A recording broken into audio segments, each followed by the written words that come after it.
I would like to welcome the chairman of the Philippine Sports Commission, the rest of the PSC family who are with us today, Commissioner Celia Kiram, Commissioner Arnold Agustin, Executive Director Merlita Ibay. Saan yung dalawa? Si Juan Fernandez and si Charles Maxi. Si Commissioner Maxi nasa Hungary. He joined the handball team in Hungary. Si Commissioner Fernandez joined the karate team in Turkey. Let me also acknowledge the presence of our Majority Floor Leader, Senator Mig Subiri. May we now request the committee secretary to read the record, the presence of our resource persons here. Committee secretary, kindly.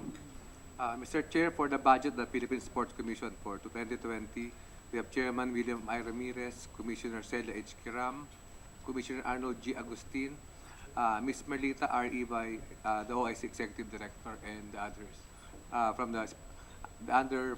the family of the Philippine Sports Commission, Mr. Chair. We are here. Let me acknowledge also the presence of Senator Bato de la Rosa. We are here for the briefing of the budget of the Philippine Sports Commission. Before we begin, let me first express my full support for the Philippine Sports Commission. As chairman of the Committee on Sports and a known advocate of Philippine sports, the budget for sports is one of my priorities. The Constitution itself recognizes the vital role of sports in fostering patriotism, nationalism, accelerating social progress, promoting total human liberation and development.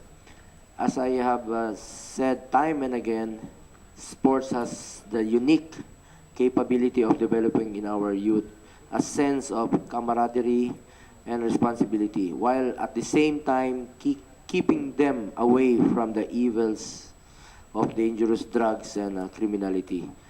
I have supported various programs and initiatives for the advancement of Philippine sports, from my all-out support as part of the delegation for Gilas, Pilipinas, just last month, finding ways to supplement the training of Hidelin Diaz in the continuing search for that elusive Olympic gold, to advocating for the establishment of a national academy for sports for high school. Salamat sa inyong tulong sa Philippine Sports Commission na maging reality po itong ating minimithing National Academy of Sports for high school.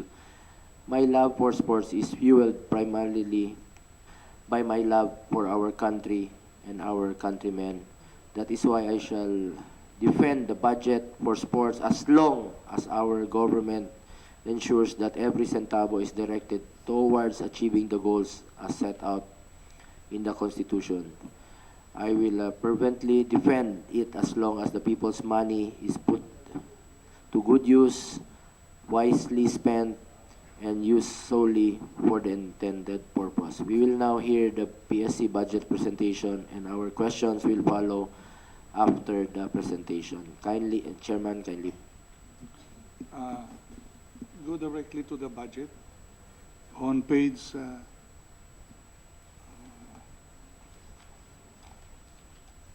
22.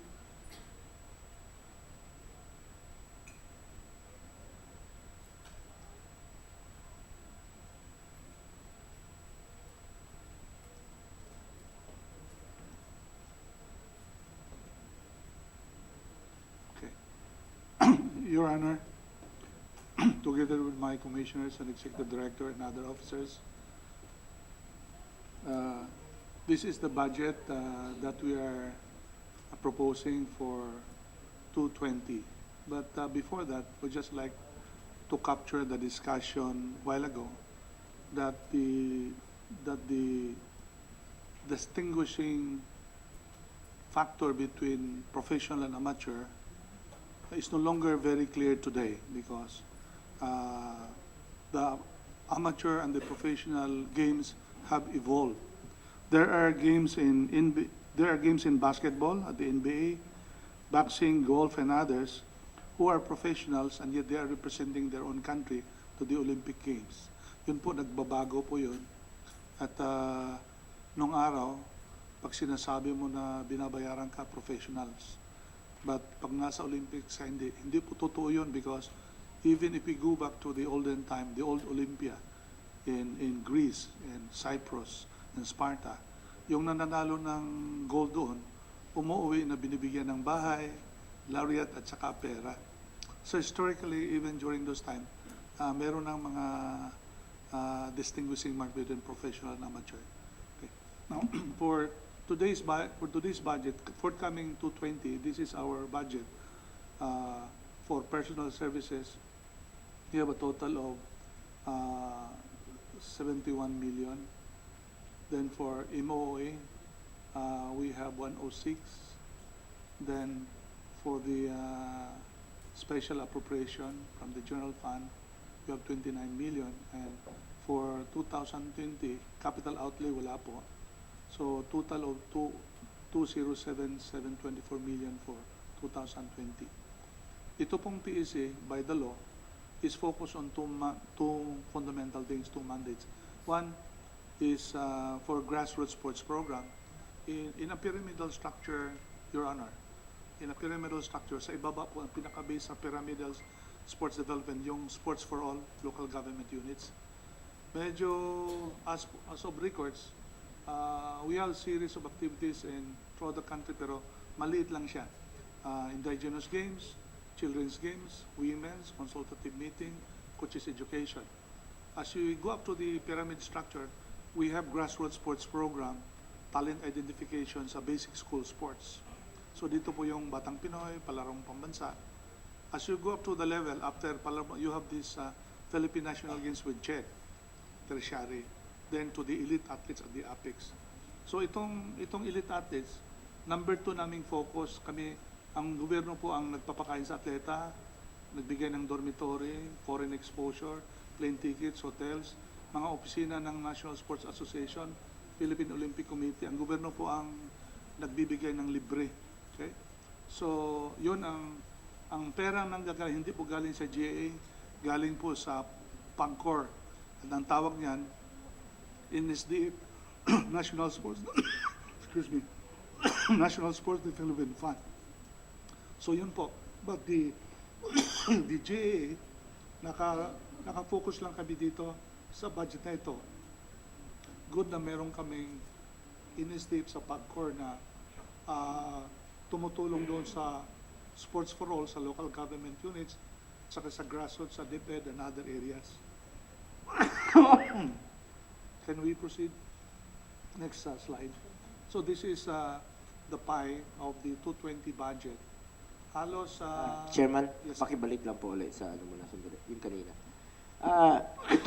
Itong current natin, dahil sa SEA Games yan, di ba? Opo. Kaya malaki dahil of SEA Games. Itong 2018 ninyo halos, on the proposed halos pareho, MOEE ninyo on the proposed ninyo, bakit malaki yung NEP nawala? So, ang tanong ko sa MOEE ninyo, forget about 2019 dahil meron tayong SEA Games. Itong from actual sa 2018 to NEP, itong 2020, bakit malaki bumagsak pa kesa doon sa propose ninyo? And then itong SAGF halos pareho. And then itong capital outlay, bakit zero nung 18, zero rin ngayon? At bakit meron nung 19? Marley, can you participate, PD? Ito ang dalawang tanong ko. MOE, bumagsak yung propose ninyo. Basihan mo na lang po yung 2018. Wag na lang yung 19 dahil SEA Games yun, kaya malaki. And then itong capital outlay, bakit zero siya at bakit meron nung year ng 2019? As far as capital outlay is concerned, Your Honor, for so many years, talaga pong wala kaming capital outlay. For the 2019 capital outlay that is dedicated for the SEA Games po. Uh, not necessarily, not specifically for Rizal Memorial. For SEA Games equipment, Anong sir. utilization ng capital outlay ninyo? For Yung 600 2019. Yes, opo, yung 652. Kasi bakit hindi kailangan sa 18 at sa 20, bakit kailangan sa 19? Ano yung utilization ng? The bulk of which are the equipments needed for the hosting of the SEA Games, Your Honor. So, ibig sabihin, pag walang hosting tayo, hindi natin kailangan? Yes, sad to say we were not being given capital outlay for quite some time already. Hindi kayo binibigyan ng capital. Bakit po? Hindi nyo ba kailangan? Of course, in our proposal, we always include our proposals for capital outlay, but since we have the NSDF funds po, that's Anong gamit nitong capital? Usually ginagamit nyo, katulad ngayon. Since 2019 tayo, anong ginagamit? Saan nyo ginagamit? part of that would include, the bulk of which are equipments for the SEA Games hosting. Although we also have some rehabilitation works included in the budget. Pwede nating tulungan sure sila. Baka, kasi ito sa 2020, baka pwedeng i-ano nyo na lang po, i-submit nyo. Baka kailangan nyo itong sa 2020 yung capital outlay ninyo, Chairman. Pero Mr. Chairman, parang may budget din sila galing sa PAGCOR, PCSO. Mga magkano total niyan, Chair? Ang PAGCOR, for the year 2019, nag-average siya ng 1.2 to 1.4, somewhere there. Kasi tumaas siya. Pero nung araw, yung PAGCOR namin, naglalaro lang siya ng 30, 50, 75. During this time, talagang there was an enormous increase of the budget coming from PAGCOR, for which the PAGCOR money, ang tawag MSDF, National Sports Development Fund, nakafocus po sa elite athletes and other program of the grassroots. Yung ginagamit niyo for financial assistance, Apo. to mga NSAs. Yeah, actually, nakalagay doon na 50-50 yung initiative sa grassroots at saka elite. So, but again, kung kailangan yung isang local government na mag-host ng Batang Pinoy, palarong pambansa, Yes. na mandato naman namin, tumutulong po kami. So total budget po ng PSE together with the funds from the GOCCs is about how much are you getting? The other GOCC is very minimal. The PCSO, horse racing, very minimal po. It's really PAGCOR that is helping us.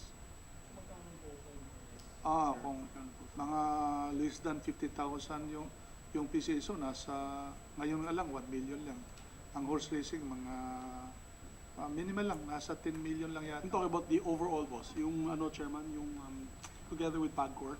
Ang PAGCOR for this year, kung maabot kami ng 1.3 billion, halos yun talaga ang pinakasentro ng namin, budget para sa elite and the program.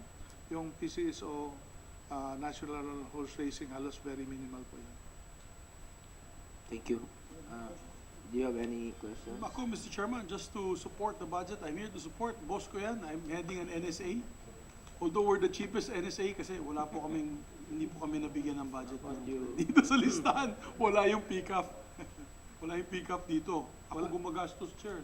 Pero na yan, tumutulong na sila. At Kaya ito, hindi masyado mabigat sa akin. si Senator Bato, sports enthusiast po ito, mahilig siya sa shooting. Part ba ng shooting niya? Yes, national shooting. Shooting, ang basketball niya, right-hand drive. Sa kanan dumadaan parati. Pero may tuhod, umuunang tuhod. Maybe, Thank you, Mr. Chair. Maybe, Chair, tapusin ko na lang yung akin para tapos na. Yung wala pa kaming space, Chairman, sa Arnis, di ba, Philippine national sport natin yan. Nahanapan na po kayo, Senator, ni Attorney Iroy ng lugar sa Rizal. Thank you, thank If you. not sa Ultra. Thank you, sir, para ma-establish na natin yung office ng Philippine Eskrima. Actually, yung ginagamit nyo po sa Rizal Memorial, katabi yung weightlifting. Yes. Doon pa rin po kayo, Senator? Yes, we're training the athletes there now for SEA Games. Oh, sige po. Okay. So, yun na po. And then, maybe on the emblem, under our law, the Arnis law that we passed about a decade ago, the logo of the PSC is supposed to have at least Arnis. Nakalagay, naka-Arnis sticks yung ating logo. Baka pwedeng dagdagan na natin ang Pinag-aralan namin, we are not Paano kaya violating yun? the law, Your Honor. pinag-aralan lang namin.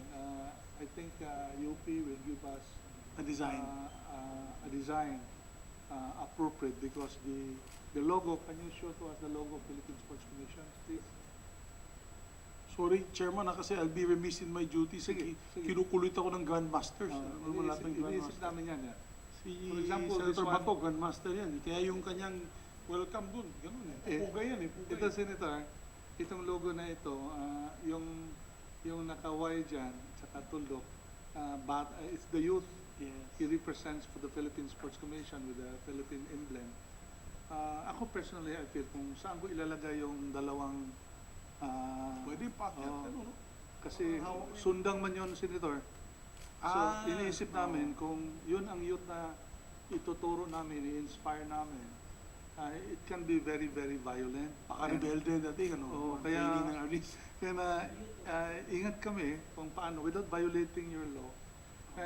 Yun na, humahanap po kami ng paano ilalagay namin yung dalawang naka-cross na emblem. Or emblem. Kasi kung ilagay namin dyan, mawawala na yung youth na nangangarap sa Pilipinas for good country. Kasi, Yung pala yun. oh, that's my explanation. Kaya hindi namin Pero, Larry, take note of this. We will grab this opportunity sa UP kung mabigyan tayo ng mabilisang solusyon. Design. Tinatanong na tayo, sinisingil tayo ni Senator. We will do that, Mr. Senator. Yeah, don't worry. It's not it's an off-budget thing. Just some trivia kasi nandun na sa batas. Of course, if it's difficult to implement, we'll understand. Yes. Yes. Kasi alam mo naman yung ating national, and I think as a martial arts and national martial arts sport ng Pilipinas, it will be front and center of the programs. Basta kami, lalaban kami sa SEA Games para sa iyo, Chairman. You're the chef de mission. You are our boss in the SEA Games. I'm happy that you're there, at least running the show. Okay na ba? Mayroon na bang cross-party reciprocity and assistance to all parties concerned sa SEA Games? But that after so many months of conflicting directions of three organizations who are cooking the Southeast Asian Game, last month nagkakaroon po kami ng Memorandum of Agreement tripartite MOA on the provisions and duties of the three. Lately, PEC and who is wearing two hats, a chef de mission, we are taking the cudgel of so many things. Wala nang kaming tulakan, wala nang PISGO, POC, PC, kundi asikasuhin talaga namin. And there are a few problems we have. We'd like to inform you that, on record that, the venues, hindi pa siya 100%. No? There are still few venues na ayusin namin. Some venues are on rentals, the contract have not yet consummated. But what is very problematic, hindi pa naman siya crisis, but pre-crisis to crisis, yung equipment na hindi pa namin nabili because this equipment was not given to us earlier. But again, I don't want to blame anybody. So, itong hinahanapan namin ng option ni Secretary Abisado sa DBM, Chairman Mike sa CUA, and Executive Secretary Mijal Dia kung paano kami ma-exempt at paano kami makabili without violating the law. Kasi nakakatakot naman na after 22, puno kami ng kaso. And on this aspect, I would like to explain. Larry, can we brief the good two senators about PISGO budgeting para magkaroon na sila ng idea?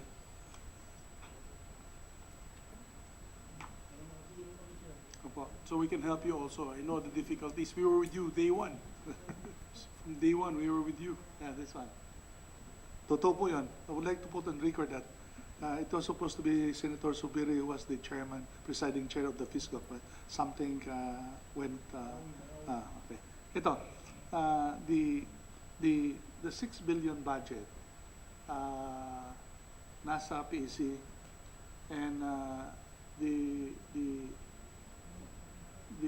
PISGO, the organizing committee, because POCPC is part of PISGO, organizing committee, yung request ng PISGO pumupunta sa PEC at yung 56% from PISGO to PEC, then we give it to DBM procurement service. So halos almost 4 billion, 56% of the 6 billion goes to procurement service DBM. Pero request yan ng TISGO, okay, under Speaker Alan. Yun namang direct procurement, yung procurement na inandal ng PEC is 21%, tapos mayroong mga more than 20% nasa POC. Ito ang inaayos namin na that could cover us by law. So this is the whole budget, and I would like to pitik a little that the bigger portion in the 56% DBMPS, malaki po doon yung nasa ceremonies, nasa nasa volunteers and others. So these are the things na tinitinan na namin na maayos ni ED na saan ba ito? So we have projects that procured by DBMPS 56%. Mayroong procurement nasa PSC 21%. Meron ding POC. This is the whole budget covered. Now, without you asking, on 2005, the government spent almost 300 million. Then 200 million nasa DPWH, and there was a share of private sector, about 125 million coming from the first gentleman. So it was very minimal. Ngayon, 6 billion, because based on the vision and mission of FISGO, na pinakamalaki, pinakamaganda, pinakamagaling na Southeast Asian Games. So kaya nga lumaki yung budget na iyan. Now, question, with that 6 billion, can we be champion?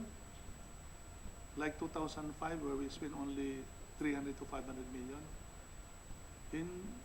By money cannot measure the success of a Southeast Asian game. It will still depend on the athletes. So the heart and soul of the Southeast Asian game, hindi po volunteers, it is the athletes na pinapangalagaan ng mga National Sports Association President sa SECCHEN. So dito po tayo nakatutok na itong mga expenses na ito, malaki. Tapos pakita mo yung PEC. Yun, we would like to submit these things merely to the committee so that we can be transparent and they can help us that PEC is transparent for that. As a matter of fact, PEC really wanted the whole 6 billion be handled by PSDBM para wala na kaming sakit ng ulo kasi, Your Honor, we are not used to be spending billions of money, the PEC. So, but anyway, nangyari ng ganon. So, pinangalagaan namin and we confront the challenge. So, 67 days before Southeast Asian Game, as chairman and CDM, I would not go for number 2, number 3. I would go for the championship without pressuring our athletes kasi with 6 billion investment. Sabi naman ng presidente, hindi naman lang ang champion ang pangarap natin dyan.